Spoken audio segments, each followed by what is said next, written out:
1. Part 1. You will hear a telephone conversation about studying abroad. You should answer the questions as you listen because you will not hear the recording a second time.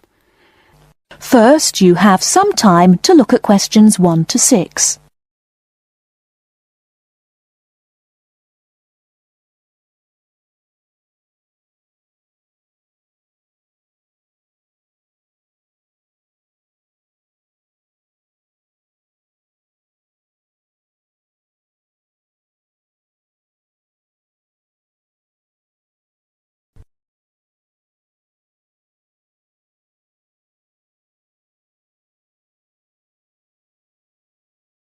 Listen carefully and answer questions 1 to 6. Hello, admissions guidance. How can I help? Hello. I'd like some information about studying at your university. Can you help me? Yes, of course. What course are you interested in applying for? International business. I already have a first degree from a university in my country. Fine. So you'd want to do a master's level course? Yes, that's right. Okay. We offer an MIB course. That's a 12-month full-time course. I can send you details of that course, or you can download a PDF file from our website. Could you put it in the post, please? I don't have access to the internet at the moment. Could you tell me what qualifications I need for that course? Yes, for the MIB, you need a first degree. The minimum qualification is a 2-1 or a first. Okay. And in English language, you need a score of 7 or above in IELTS. That's not a problem. I have a 9. That's fine.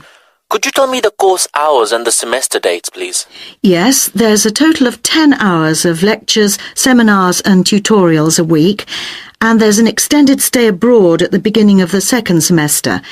That involves spending a month at the national head office of a multinational corporation. Okay. And the semester dates are... just a moment... Okay, the first semester starts on the 27th of September and ends on the 22nd of January, and the second semester runs from the 7th of February to the 27th of May. Can you tell me a bit more about the actual course content? Well, I don't know much about the course personally. I'm an admissions officer, but I can read the course description for you if you like. If you need to know more about the academic side, you'll need to speak to the course tutor. Thanks. I'd be very grateful if you could tell me as much as possible now. I'll just read the main points. It involves the advanced study of international organizations, their management and their changing external context. Students develop their ability to apply knowledge and understanding of international business to complex issues, both systematically and creatively, to improve business practice. Thank you very much. You're welcome. Now, if you could give me your name and address, I'll have full details of postgraduate courses sent to you. Okay. My name is Javed Iqbal. Before you hear the rest of the conversation, you have some time to look at questions 7 to 10.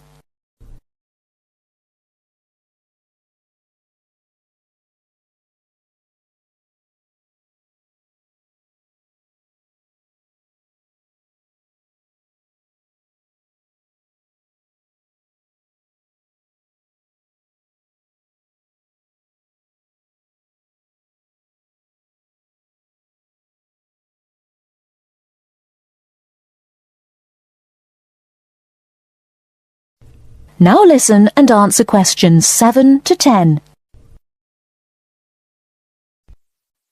Okay.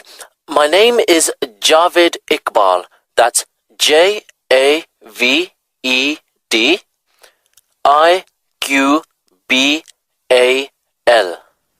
Thank you. And your home address, Mr. Iqbal? It's Aga Khan Road, Shalimar 5, Islamabad, Pakistan. Thank you.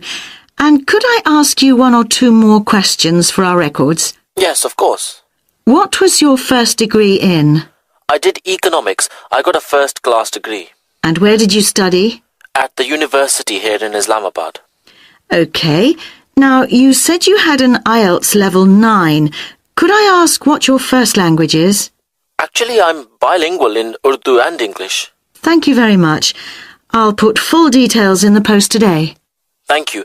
And thanks for all the information. Not at all, Mr. Iqbal. Thank you for calling. That is the end of part 1. You now have half a minute to check your answers.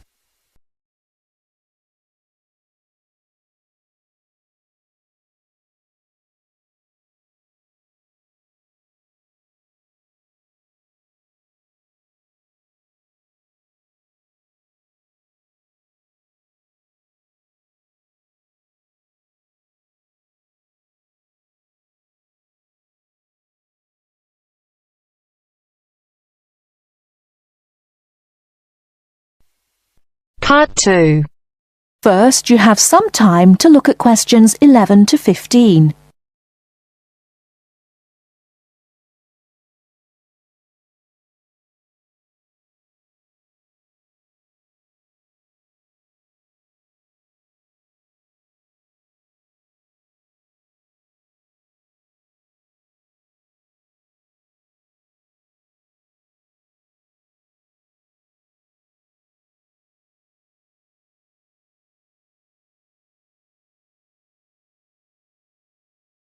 Now, listen carefully and answer questions 11 to 15. Thank you very much for inviting me here today. I understand that you all own your own home, and some of you may be interested in buying additional property here in the city, so I hope you will find the information I am going to share with you useful and informative. I'm going to talk about the situation with property here in the city. The city centre of any area is obviously going to have the highest prices, and as more and more people are competing for houses in this area, both renting and buying are becoming increasingly difficult. It is most people's dream to one day own their own house. House ownership gives us a feeling of having achieved something, and we can see clearly what we have worked so hard for all our lives. It can give us a sense of security for our old age and a knowledge that we will hopefully have something to pass on to our children. However, buying a house, particularly for first-time buyers, is becoming more and more difficult, not only due to increasing prices, but also because of the need for a substantial deposit. For younger people, buying their first home is very difficult and often impossible. Young couples who cannot get the deposit together need to rent for a long time and sometimes forever. While traditionally homes near the centre of the city have been the most desirable, people are now looking further afield. This has happened for a number of reasons, the main one being that our style of work is changing, along with that of other countries such as the USA. In certain professions, for example sales and computing, it is no longer necessary for people to be based in an office full-time. More and more people are beginning to work from home, which means they can avoid the hustle and bustle of rush hour traffic jams into work and have more freedom to choose to live in a more rural and peaceful location. My company deals with finding property for both purchasers and renters in the city area. One of my main roles within the company is to find investment properties for people who wish to plan ahead for their future.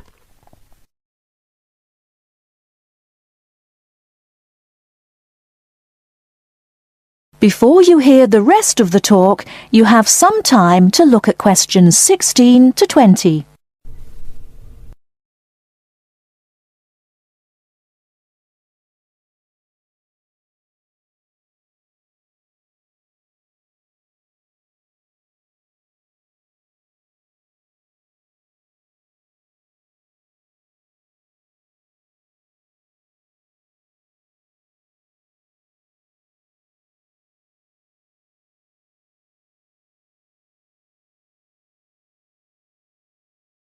Now listen and answer questions 16 to 20.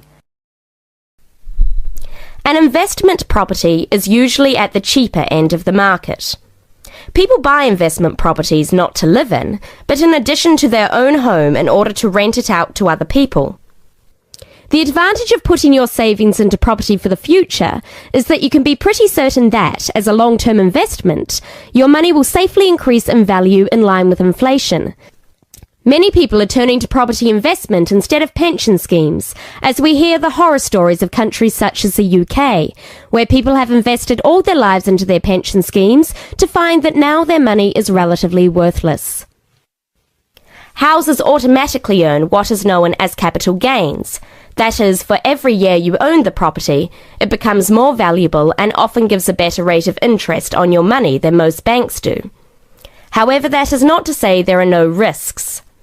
There are people who buy property when the market is high and prices are inflated beyond their true value, only to find that when the housing market slows down, they are in a state of negative equity. Negative equity is a situation that arises when you owe more for the house than the house itself is worth.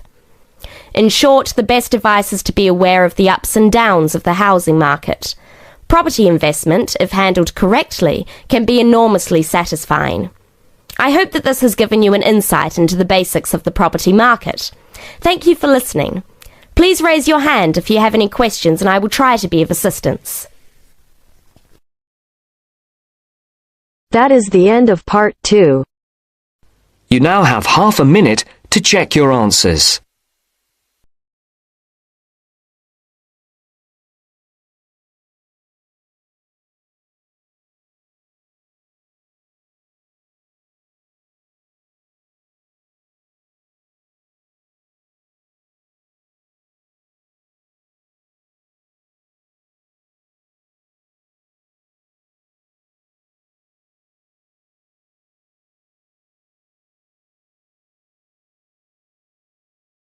Now turns to part 3. Part 3. You will hear two students discussing a project they have to do as part of a literature course on great books. First, you have some time to look at questions 21 to 25.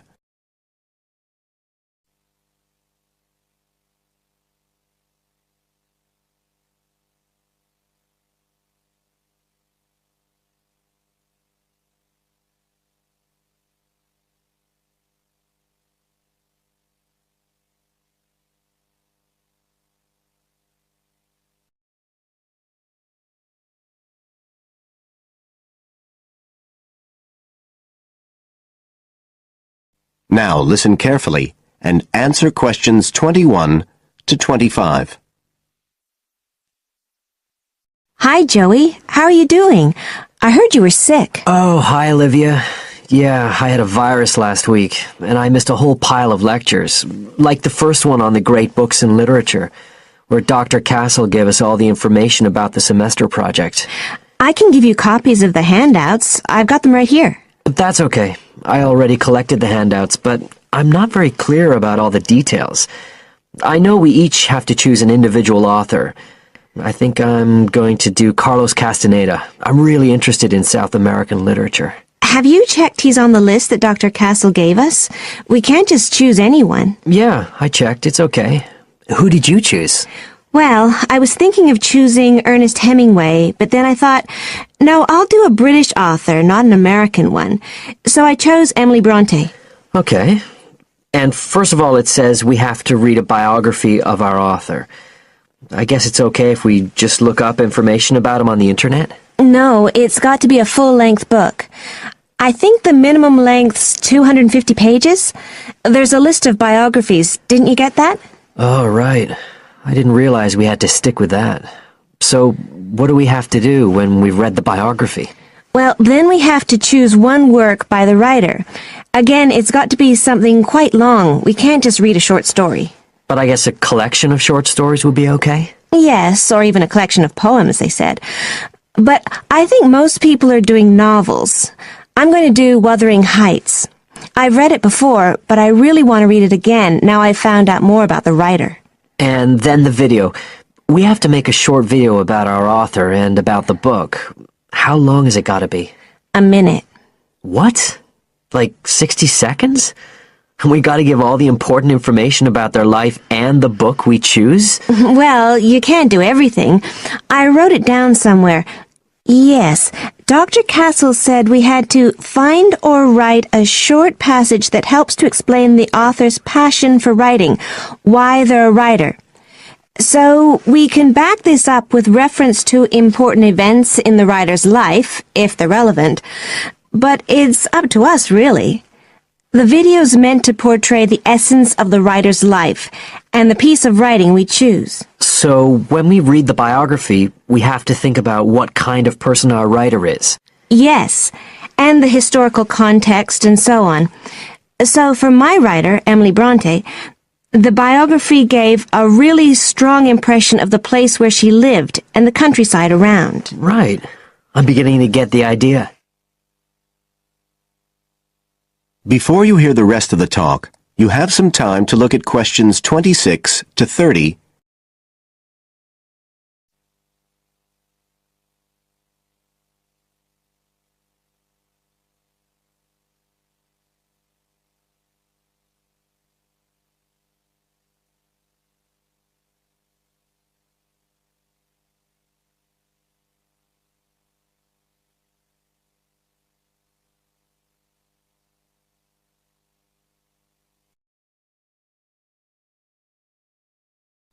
Now listen and answer questions 26 to 30. Can I check the other requirements with you? Sure. The handout said after we'd read the biography, we had to read the work we'd chosen by our author and choose a passage that's typical in some way, that typifies the author's interests and style. Yes, but at the same time, it has to relate to the biographical extract you choose. There's got to be some sort of theme linking them. Okay, I'm with you. And then you have to think about the video. So are we meant to dramatize the scene we choose? I guess we could, but there's not a lot of time for that. I think it's more how we can use things like sound effects to create the atmosphere, the feeling we want. And presumably visuals as well? Yeah, of course. I mean, I suppose that's the whole point of making a video.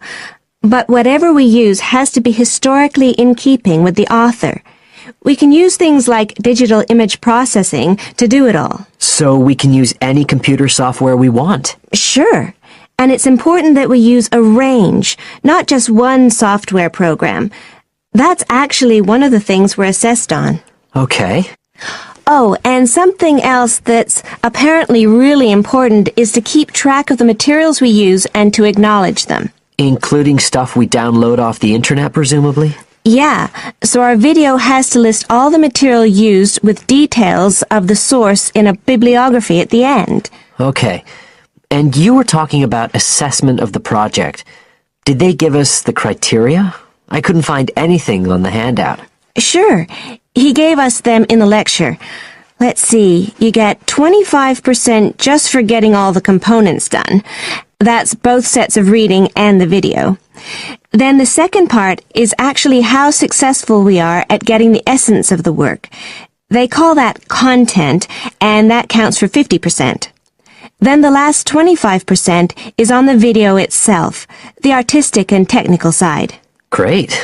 Well, that sounds a lot of work, but a whole lot better than just handing in a paper. Thanks a lot, Olivia. You're welcome. That is the end of part 3.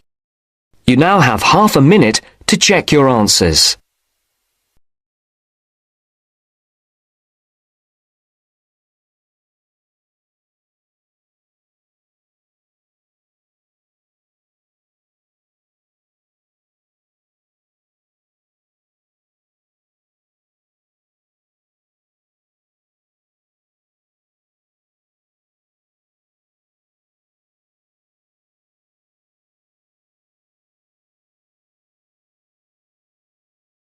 Part 4. You will hear a lecturer in education talking about some experiments done in the USA to investigate the effects of reducing class sizes. First, you have some time to look at questions 31 to 40.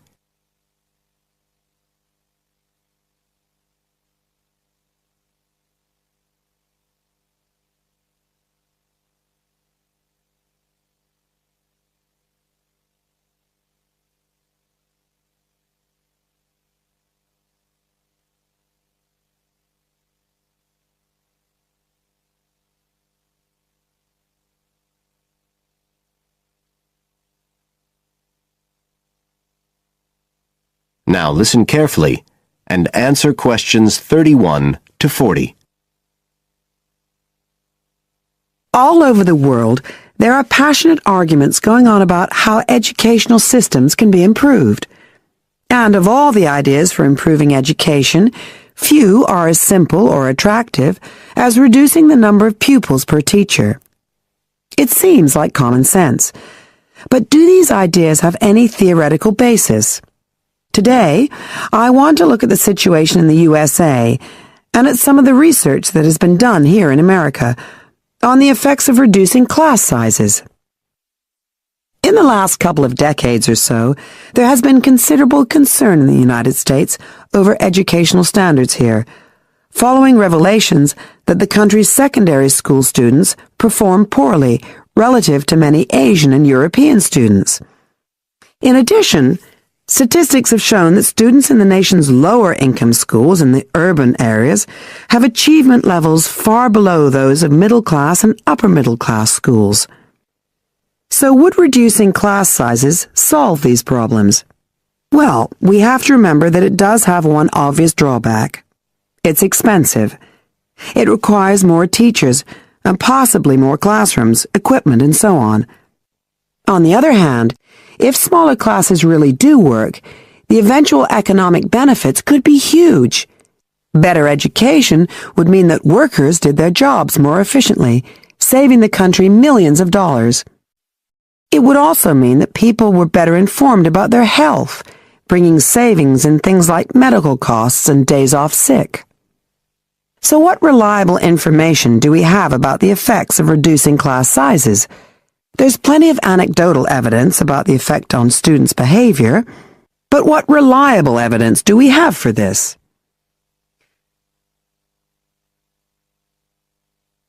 Let's have a look at 3 research projects that have been carried out in the USA in the last couple of decades or so.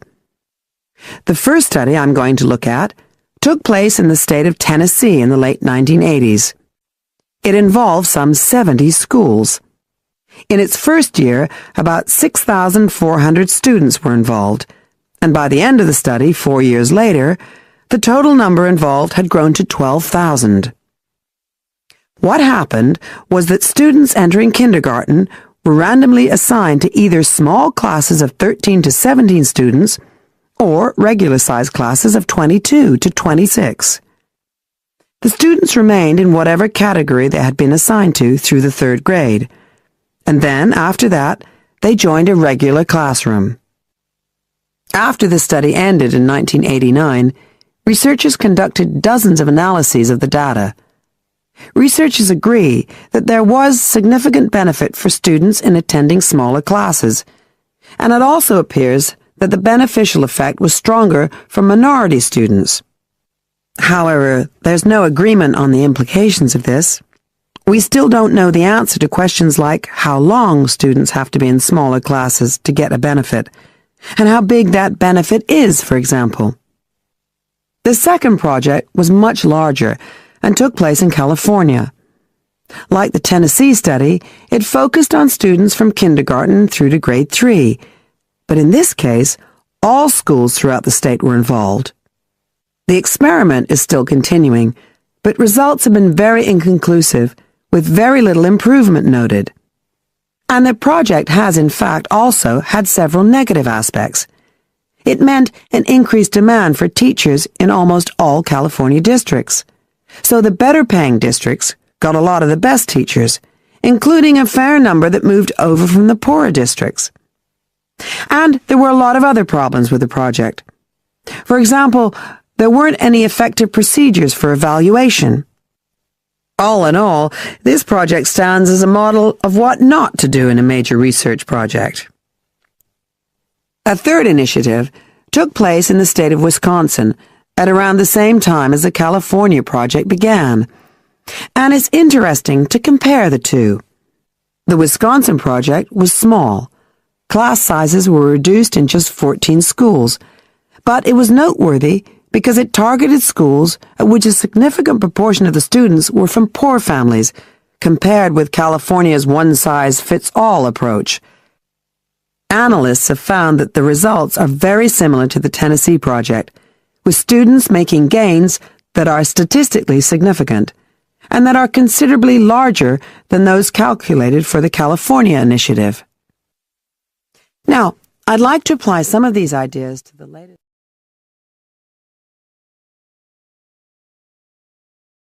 That is the end of part 4. You now have half a minute to check your answers.